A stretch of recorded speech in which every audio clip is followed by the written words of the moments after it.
এ পর্বে আমরা inflation, deflation আর stagflation এগুলো সম্পর্কে জানবো।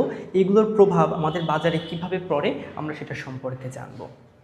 প্রথমে বলে রাখি, ইনফ্লেশন তুলনামূলকভাবে একটু ভালো। কেন ভালো বলতেছি? মনে করেন একটা প্রোডাক্টের দাম একটু বাড়ছে, ভবিষ্যতে আরও বাড়তে পারে ভেবে আপনি বাজার থেকে সেই প্রোডাক্টটা কিনছেন। এর ফলে বাজারে একটা লেনদেন যেটা কিন্তু চালু থাকতেছে। বাজারে যদি লেনদেন চালু থাকে, বাজার সচল থাকবে। বাজার সচল থাকা মানে আপনার অর্থনীতি সচল থাকা। তো এই জন্য আমরা বলতে পারি খরচ করার উৎসাহ যখন থাকবে তখন আসলে বাজারটা স্থিতিশীল থাকবে, বাজারটা সচল থাকবে। এজন্য ইনফ্লেশন যখন একটু দাম বৃদ্ধি পাবে সেক্ষেত্রে কিন্তু আমরা বলতে পারি খরচ করার উৎসাহটা মানুষের মধ্যে একটু বেশি থাকবে। এটার নেগেটিভ প্রভাবও আছে। দেখা যাচ্ছে একটা জিনিসের দাম, হঠাৎ তেলের দাম মনে করেন ঊর্ধ্বগতি হচ্ছে, আপনি কি করলেন? বাজারে গেলেন, বাজারে গিয়ে আপনি তেল কিনে সেটাকে স্টক করতেছেন। এটা কিন্তু তুলনামূলকভাবে আবার খারাপ হয়ে যাবে। আপনার যতটুকু প্রয়োজন, দাম ভবিষ্যতে বাড়তে পারে ভেবে আপনি সেটা কিনছেন, বাট সেটা স্টক করা এটা কিন্তু আবার খারাপের দিকে চলে যাবে। আচ্ছা, এবার আমরা বলতে পারি উৎপাদন বৃদ্ধি। দেখেন, আপনি বাজার থেকে হঠাৎ তেলের দাম বাড়ছে, আপনি কি করলেন? আপনি বাজার থেকে তেল কেনাকাটা করতেছেন। তো তেল যখন আপনি কিনবেন তখন বাজারে তেলের ঘাটতি দেখা দেবে।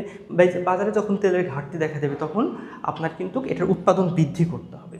আর আপনি যখন উৎপাদন বৃদ্ধি করবেন, আপনার কলকারখানায় কিন্তু আপনার শ্রমিক দরকার হবে।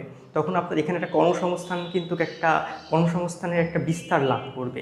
তো এই দিক থেকে আমরা বলতে পারি যখন আপনি বাজারে যত কেনাকাটা করবেন উৎপাদন কিন্তু তত বৃদ্ধি পাবে। উৎপাদন বৃদ্ধি পাওয়া মানে আপনার দেশের কর্মসংস্থান বৃদ্ধি পাওয়া, আপনার অর্থনীতি সচল থাকা। এরপরে আমরা একটা জিনিস বলতে পারি, ঋণ শোধ সহজ। যখন মুদ্রাস্ফীতি হয় তখন আপনার টাকার মানটা কমে যায়। টাকার মান কখন কমে যায়? টাকার মান তখন কমে যায় যখন দেখা যাচ্ছে আপনি এটার দাম ছিল ৭৫ টাকা, এখন আপনি এটা কিনতেছেন ৮০ টাকায়, অর্থাৎ আপনার টাকার মানটা কিন্তু কমে গেছে। আগে আপনার যে মূল্যটা ছিল এখন মূল্যটা কমে গেছে, আপনার এই প্রোডাক্টটা কিনতে এখন অনেক বেশি টাকা লাগছে। টাকার মান যখন কমে যায় তখন কিন্তু ঋণ শোধ করা অনেক সহজ হয়ে যায়। ডিফ্লেশন কেন খারাপ? আমি যদি সহজ করে বলতে পারি, অপেক্ষা করার প্রবণতা। ডিফ্লেশন হয় যখন একটা জিনিসের দাম কমে যায়। মানুষ দেখা যাচ্ছে বাজারে এমন একটা পরিবেশ তৈরি হয়েছে যে জিনিসপত্রের দাম কমছে। যখন জিনিসপত্রের দাম কমবে তখন কিন্তু মানুষ ওই জিনিসটা আর ক্রয় করবে না। যখন ক্রয় করবে না তখন ভাববে হয়তো দামটা আরও কমবে, এই কথা ভেবে মানুষ অপেক্ষা করবে। এই অপেক্ষা করার প্রবণতা থেকে বাজার কিন্তু স্থবির হয়ে পড়বে। তো সেজন্য যখন জিনিসপত্রের দাম কমে বা যখন ডিফ্লেশন হয় তখন কিন্তু মানুষ অপেক্ষা করার প্রবণতা বেড়ে যায়। অপেক্ষা করার প্রবণতা যখন বেড়ে যায় তখন বাজারটা কিন্তু আর সচল থাকে না। সেজন্য আমরা বলতে পারি ডিফ্লেশন যখন দ্রব্যমূল্যের দাম কমে যায় তখন কিন্তু আসলে আমাদের লেনদেনটাও স্থবির হয়ে পড়ে। আবার এখানে একটা মন্দার ঝুঁকি থাকতে পারে। যখন আপনার বাজারে দেখা যাচ্ছে অনেক প্রোডাক্ট আছে, আপনি কিনতেছেন না কারণ আরও দাম কমবে এটা ভেবে, তখন কিন্তু বাজারে একটা মন্দা সৃষ্টি হবে। এরপরে আমরা বলতে পারি ব্যবসা বন্ধ। যখন বেচা বিক্রি হচ্ছে না, বাজারে লেনদেন নাই, তখন তো অবশ্যই ব্যবসা বন্ধ হবে, তখন কর্মসংস্থান বন্ধ হয়ে যাবে। আপনার কাছে অনেক প্রোডাক্ট মজুদ আছে।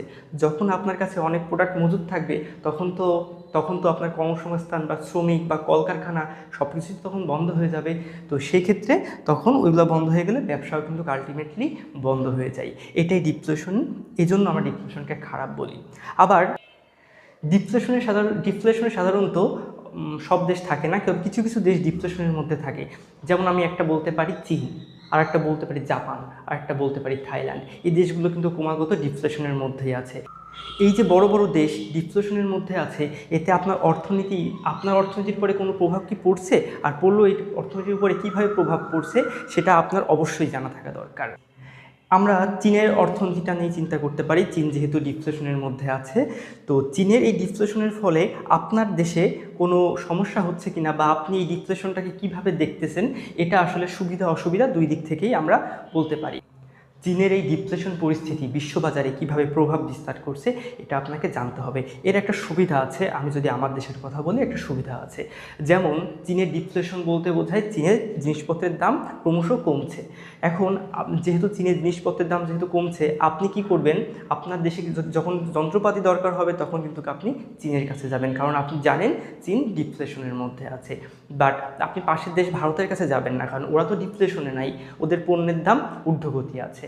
তো এই ক্ষেত্রে আমরা বলতে পারি বাংলাদেশ কিন্তু একটা পজিটিভ সাইড এখান থেকে গ্রহণ করবে, তখন চীন থেকে ওই যন্ত্রপাতিগুলো আমদানি করবে। আবার এর একটা অসুবিধাও আছে।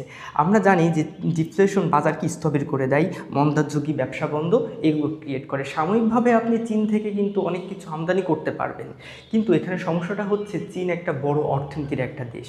চীন ওয়ার্ল্ডের অর্থনীতির হেজিমন আমরা বলতে পারি। চীন বিশ্ববাজার থেকে অনেক জ্বালানি কিন্তু আমদানি করে আমরা জানি, বাট চীন যখন ডিফ্লেশনে থাকবে তখন কিন্তু চীন সেই আমদানিটা করবে না। এতে করে কিন্তু বিশ্ববাজারে একটা অস্থিরতা তৈরি হবে। চীন যেহেতু বিশ্বের দ্বিতীয় বৃহত্তম অর্থনীতির দেশ, চীনের বাজারে যদি এই ধসটা নামে তাহলে কিন্তু আমাদের শেয়ার বাজারেও অনেক বড় একটা ধস নামবে। তো এইগুলোর উপরে ডিপেন্ড করে আমরা বলতে পারি যে ডিফ্লেশন সাময়িকভাবে আমাদের জন্য ভালো হলেও দীর্ঘমেয়াদীভাবে এর ফলাফলটা কিন্তু কখনোই ভালো হবে না। কী কী কারণে ইনফ্লেশন হতে পারে এটা সম্পর্কে আমাদের আইডিয়া থাকতে হবে, তাহলে আপনি বুঝতে পারবেন যে আমাদের আসলে কী করণীয়। পরবর্তী পর্যায়ে আমরা ইনফ্লেশন কেন হয় সে সম্পর্কে আমরা বিস্তারিত আলোচনা করব। ধন্যবাদ।